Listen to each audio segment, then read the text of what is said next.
Hamma yasab tashyapti, men ham o'zim yasab qo'ysam kerak. Mana shu anaqa razmerlarda yasasam bo'ladi-ku, bir kun sotib olaman deb. Endi bu odam qilib yurgan ish odam qilsa kerak.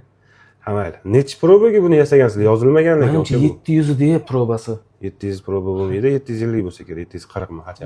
Aniq bilmayman. Grammi 280 shunaqa edi. Yo'q, bu 278 11 ko'rsatyapti. 278 11 1.415 so'm.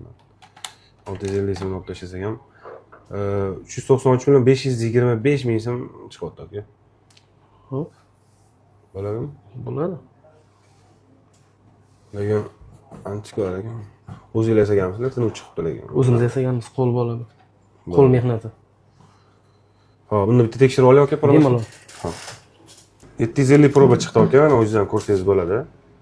Endi u paytlar bilasiz-ku, mana o'lchagich asboblar oddiy qo'l bilan tortilgan, boshqa bo'lgan. Bunaqa nomerli bo'lmaydi, raqamli bo'lmaydi. Hozirgi apparatli yo'q bo'lgan, to'g'ri. Albatta.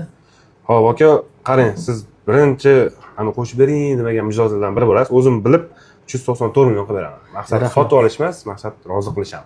Bo'ladimi aka? Xursandman. Bo'ldi, 394 million kelishdik siz bilan. Rozi-rizochilik bilan bo'lsin. Mana 200 million.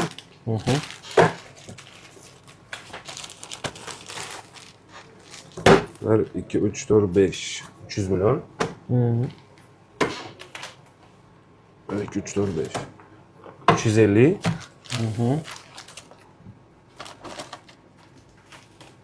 Yana 1 2 3 4 5 50. Yo'q, to'xtang. Adashib ketdim, mendan ko'proq pul olib ketib qolsiz. 390. 390. 4 million beraman hozir yana sizga.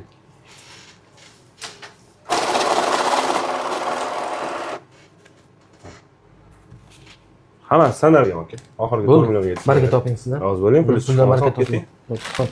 Yaxshi yetib oling aka. Rahmat.